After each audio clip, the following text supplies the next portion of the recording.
মাসুদ কামাল, যিনি একজন বিখ্যাত সাংবাদিক এবং এই মুহূর্তে একজন ভালো ব্লগারও, তিনি এবং সুচারু বলছিল যে সে একজন কিন্তু কেয়ালে রীতিমতো সে একজন আওয়ামী লীগ সরকারের বিরোধিতাও তিনি করেছেন। কি বলছেন এই হাসনাত আবদুল্লাহর এই কথা একটু শুনবো।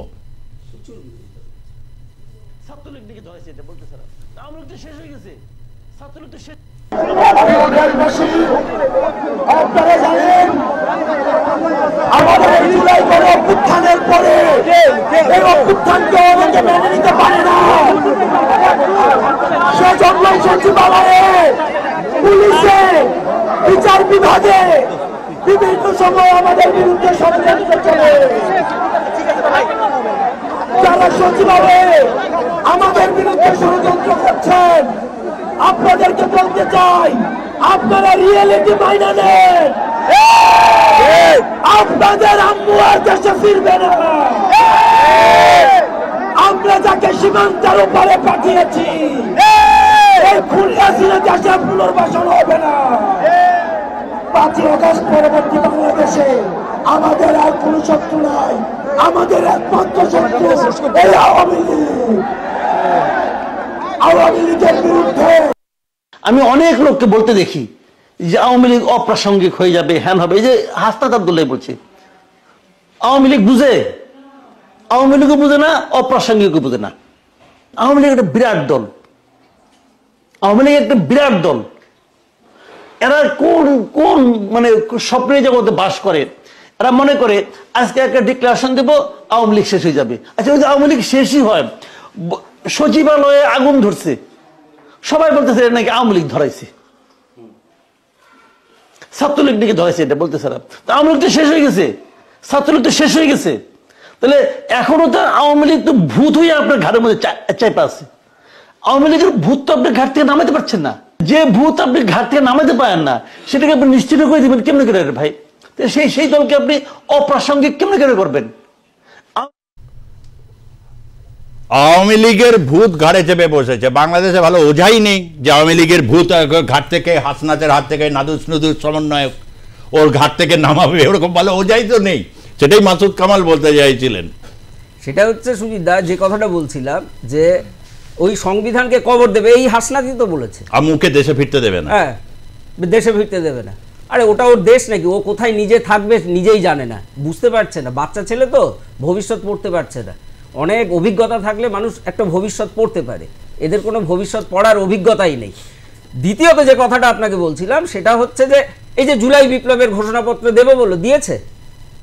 বিপ্লব, জুলাই বিপ্লব দিয়ে বললো সরকার 15 দিনের মধ্যে ঘোষণাপত্র দেবে, সব সরকারের দিকে ঠেলে দিচ্ছে। আবার সরকার কি করলো?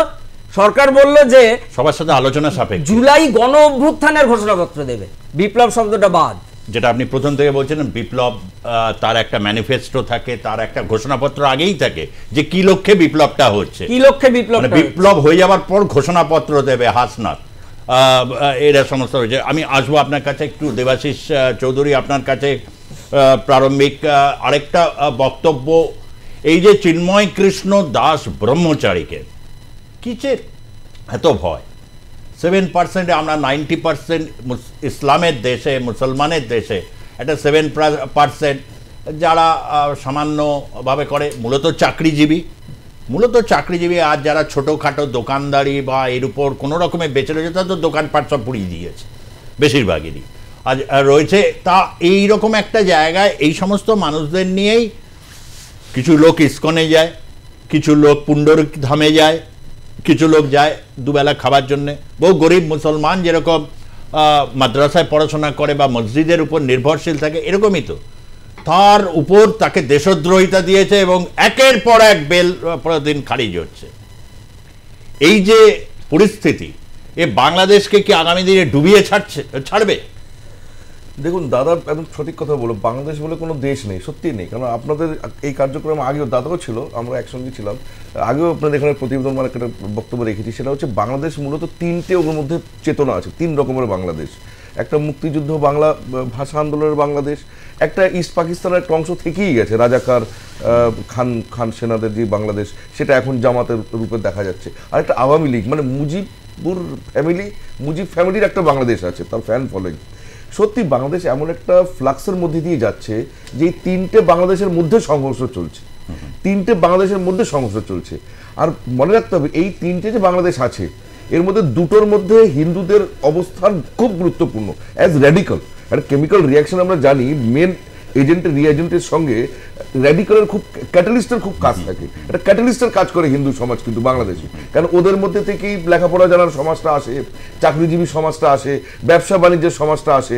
মানে মধ্যবিত্ত সমাজ যদি বাংলাদেশের বলতে হয় সেটা হিন্দুদের সমাজ, উচ্চবিত্ত না হলেও মধ্যবিত্ত সমাজটা কিন্তু হিন্দুদের সমাজ বাংলাদেশে। আর মধ্যবিত্ত সমাজ কিন্তু ক্যাটালিস্টের কাজ করে, যে কোনো সমাজ বিজ্ঞান তত্ত্বে সেটা বলে, একদম সেই জন্য ক্যাটালিস্টের কাজ করে।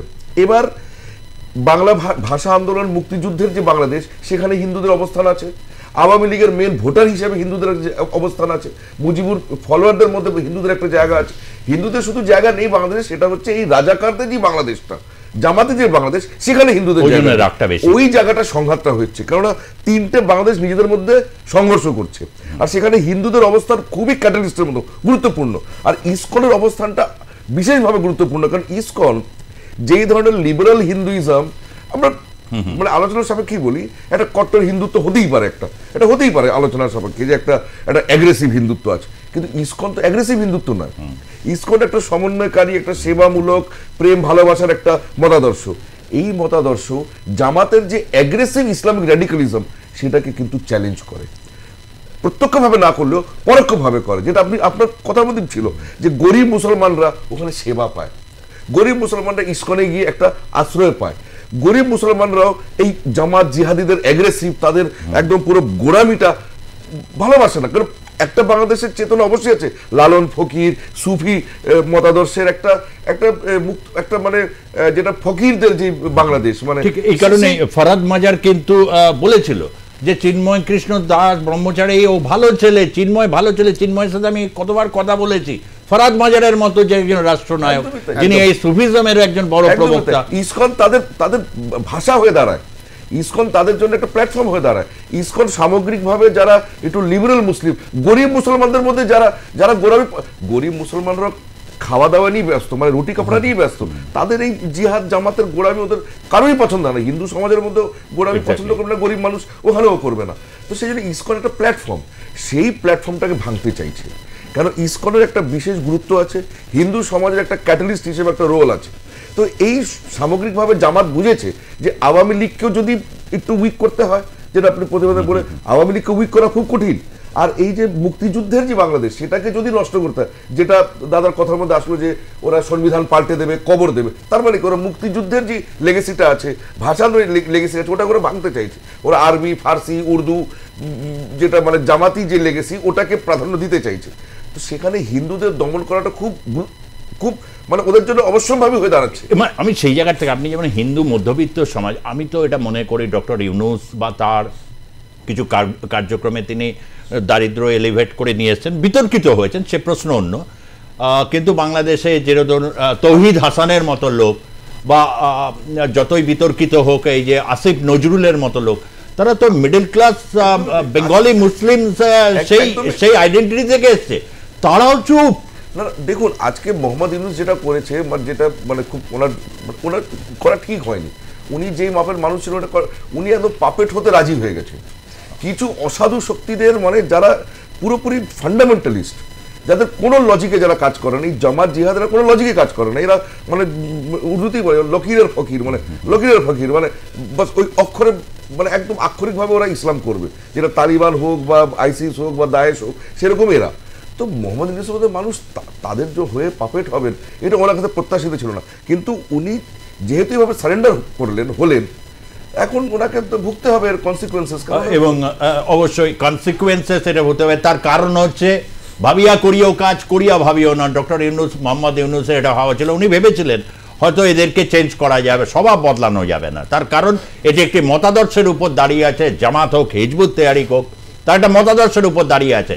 ফলে এটা বাংলাদেশের হিন্দু সমাজের এই অবদমনের মধ্যে কয়েকজন বিচ্ছিন্ন ব্যক্তি বা কেউ বলছেন, কেউ হয়তো আওয়ামী লীগকে সাপোর্ট করছেন, আওয়ামী লীগ বা মুক্তিযুদ্ধে রয়েছে, কিন্তু সম্মিলিতভাবে যদি সংখ্যালঘু এই মধ্যবিত্তের, যেটা দেবাশিস চৌধুরী বললেন, যে যারা ক্যাটালিস্টের ভূমিকা কাজ করেন বা কাঠবিড়ালির মতো একটা ভূমিকা পালন করেন সেতু হিসাবে, তাদের উপর এই যে ধারাবাহিক এবং তাদের যিনি নেতা তাকে যেভাবে করছে, এবং দেখুন কিভাবে এইসব ছবিগুলো, এরকম ছবি যদি ক্রমান্বয়িক সাজাক, এবং এটা গোটা বিশ্বে এখন এই ছবিগুলো পৌঁছে গেছে, মুখ লোকাবে কোথায়, যে বাংলাদেশের ইন্টেলিজেন্সিয়া যারা রয়েছেন, যারা ইসলামকেও মানেন কিন্তু মধ্যবিত্ত হিসাবে যারা উঠে এসেছেন, বিভিন্ন জায়গায় যারা পড়ান, বিভিন্ন ইউনিভার্সিটি বিশ্বে, তারা কোথায় যাবেন?